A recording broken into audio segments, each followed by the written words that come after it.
Hello friends, നിങ്ങൾ free ആയിട്ട് ഗുണ്ടൽപേട്ട വരെ പോകാൻ ആഗ്രഹിക്കുന്ന സ്ത്രീകളാണോ? എങ്കിൽ നിങ്ങൾക്കുള്ളതാട്ടോ ഈ ഒരു വീഡിയോ, മിസ്സാക്കാണ്ട് കണ്ടോളൂ കേട്ടോ. അപ്പോൾ ഈ ഒരു സമയമായിട്ട് ഗുണ്ടൽപേട്ട പോകാൻ പറ്റിയ സമയം, സൂര്യകാന്തിയൊക്കെ നല്ലോണം വിരിഞ്ഞ് നിൽക്കുന്ന സമയമാട്ടോ. അപ്പോൾ നമ്മൾ വീട്ടിൽ നിന്ന് ഒരു 5:30 ആയപ്പോൾ ഇറങ്ങിയിട്ടുണ്ടായിരുന്നു. 5:30 ആകുമ്പോൾ ഇറങ്ങി നമുക്ക് 5:40 കറക്റ്റ് 5:40 നമുക്ക് KSRTC പ്രിയദർശിനി കിട്ടി കേട്ടോ.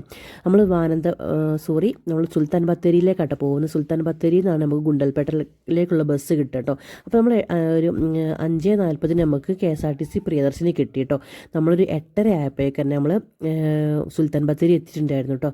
അപ്പം പോകുന്ന ആൾക്കാരൊക്കെ ശ്രദ്ധിക്കുക, മാക്സിമം നേരത്തെ തന്നെ വീട്ടിൽ നിന്ന് ഇറങ്ങാൻ വേണ്ടി നോക്കുക കേട്ടോ. എങ്കിൽ നമുക്ക് വിചാരിച്ച പോലെ പോയി വരാൻ വേണ്ടി പറ്റുള്ളൂ കേട്ടോ.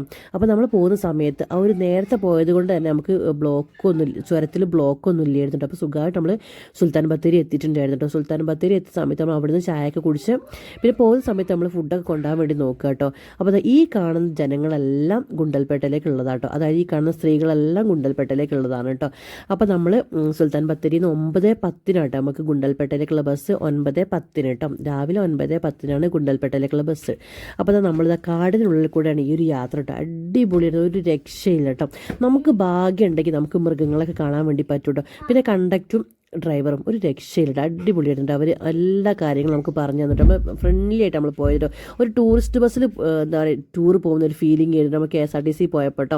അപ്പോൾ എല്ലാവരും പറയുന്നുണ്ടാവും ഈ ഒരു KSRTCയുള്ള ബസ്സൊക്കെ മിസ്യൂസ് ചെയ്യുക, അങ്ങനെയാണ് ഇങ്ങനെയാണ്. പക്ഷേ നമുക്ക് സ്ത്രീകൾക്ക് പോകാൻ പറ്റാത്ത സ്ത്രീകളൊക്കെ ഉണ്ടാവുമല്ലോ, വീട്ടിലെ സാഹചര്യം കൊണ്ടും പല പ്രയാസങ്ങൾ കൊണ്ടും നമുക്ക് പോകാൻ പറ്റാത്ത ആളുകളുണ്ട്. അപ്പോൾ അവർക്കൊക്കെ ഈ ഒരു സൗജന്യ യാത്ര എത്രയോ ഉപകാരം കേട്ടോ. അപ്പോൾ നമ്മളിതാ നോക്കി നമുക്ക് കുറച്ച് മാനിനെ കാണാൻ വേണ്ടി പറ്റി കേട്ടോ. അപ്പോൾ ഈ ഒരു KSRTC നമ്മൾ പോയത് കേട്ടോ. അപ്പോൾ നമ്മൾ ഗുണ്ടൽപേട്ട എത്തി, അവിടെ ഇറങ്ങിയിട്ടുണ്ട്. നമ്മൾ ആദ്യം പോയത് മുന്തിരിത്തോട്ടത്തിലേക്കാട്ടോ. അപ്പോൾ നമ്മൾ കണ്ടക്ടർ നമ്മൾ ടാറ്റൊക്കെ പറഞ്ഞ് പോകുന്നുണ്ട് കേട്ടോ. അപ്പോൾ ഡ്രൈവറും കണ്ടക്ടറൊക്കെ നമ്മളോട് പറഞ്ഞത് ആദ്യം നിങ്ങൾ മുന്തിരിത്തോട്ടത്തിലേക്ക് പോകാൻ വേണ്ടി നോക്കുക, അവിടുന്ന് തിരിച്ച് വരുന്ന സമയത്ത് സൂര്യകാന്തി തോട്ടത്തിലേക്ക് പോകാമെന്ന് പറഞ്ഞു കേട്ടോ. അപ്പോൾ മുന്തിരിയൊക്കെ ഏകദേശം നല്ലോണം കായ്ച്ച് നിൽക്കുന്നുണ്ട്. ഇത് വിളവെടുപ്പിനുള്ള സമയം ആയിട്ടില്ല കേട്ടോ, അടുത്ത മാസേ വിളവെടുപ്പിൻ്റെ സമയം കേട്ടോ. അപ്പോൾ നമ്മൾ അവിടുന്ന് ഒരു പറിക്കരുതെന്നൊക്കെ പറയുന്നുണ്ടെങ്കിൽ കൂടി നമുക്ക് 1-2 എടുത്ത് ടേസ്റ്റൊക്കെ ചെയ്യാം കേട്ടോ, ഒന്നും കുഴപ്പമില്ല കേട്ടോ. ഈ ഒരു കായൻ്റെ പേരെന്താണെന്ന് എനിക്കറിയില്ല കേട്ടോ. അവിടുന്ന് എല്ലാവരും പറിക്കുന്നുണ്ട്, കഴിക്കുന്നുണ്ട്. ഈ ഒരു ഇതിൻ്റെ പേരെന്താണെന്ന് എനിക്കറിയില്ല. പിന്നെ അതിന് തൊട്ട ബാക്കിൽ തന്നെയാണ് ഈ ഒരു മല്ലികത്തോട്ടം കേട്ടോ. അടിപൊളി, ഒരു രക്ഷയില്ല കേട്ടോ. ഞാനൊക്കെ ആദ്യമായിട്ടാണ് ഇങ്ങനെ ഒരു തോട്ടം കാണുന്നത്. ഗുണ്ടൽപേട്ട പോകുന്നതിന് ആദ്യമായിട്ടാണ് കേട്ടോ. അപ്പോൾ നമ്മൾ അവിടുന്ന് കുറച്ച് ഫോട്ടോസും വീഡിയോസൊക്കെ എടുത്തതിന് ശേഷം നമ്മൾ നേരെ പോയത് സൂര്യകാന്തി തോട്ടത്തിലേക്കാണ് കേട്ടോ. അപ്പോൾ സൂര്യകാന്തി തോട്ടത്തിലേക്ക് പോകുമ്പോൾ ശ്രദ്ധിക്കേണ്ട കാര്യം എന്താണെന്ന് വെച്ചാൽ നമ്മൾ ഗുണ്ടൽപേട്ട സ്റ്റാൻഡിലേക്ക് പോയിട്ട് അവിടുന്ന് KSRTC കയറിയിട്ട് വേണം ഇവിടെ പോയി ഇറങ്ങാനുണ്ടോ. നമുക്ക് അത് അറിയില്ലായിരുന്നു. അത് കാരണം നമ്മൾ കുറച്ച് നടന്ന് ബുദ്ധിമുട്ടായി കേട്ടോ. നടന്നതിന് ശേഷം നമുക്കൊരു ഓട്ടോ കിട്ടിയങ്ങനെ നമ്മൾ വന്നത് കേട്ടോ. അപ്പോൾ ഇവിടുന്ന് നമ്മൾ കുറേ ഫോട്ടോസും വീഡിയോസൊക്കെ എടുത്തിട്ട് ഒരുപാട് ആൾക്കാരുണ്ടായിരുന്നു കേട്ടോ. ഒരു രക്ഷയിൽ അടിപൊളി വൈബ് തന്നെയായിരുന്നു കേട്ടോ. ഈ ഒരു സമയത്ത് തന്നെ ഇവിടെ എത്താൻ വേണ്ടി നോക്കട്ടെ. കുറച്ചും കൂടെ കഴിഞ്ഞാൽ ഈ ഒരു പൂവൊക്കെ വാടിപ്പോകുന്നു കേട്ടോ അവർ പറഞ്ഞത്. ഈ ഒരു തോട്ടത്തിലേക്ക് കയറാൻ വെറും 20 രൂപ അല്ല, 20 രൂപയായിട്ട് നമുക്ക് ആയത്. അപ്പോൾ നമ്മൾ അവിടുന്ന് ഫോട്ടോസ് റീൽസൊക്കെ എടുത്തതിന് ശേഷം നമ്മൾ തിരിച്ച് പോരാട് ചെയ്തത് കേട്ടോ.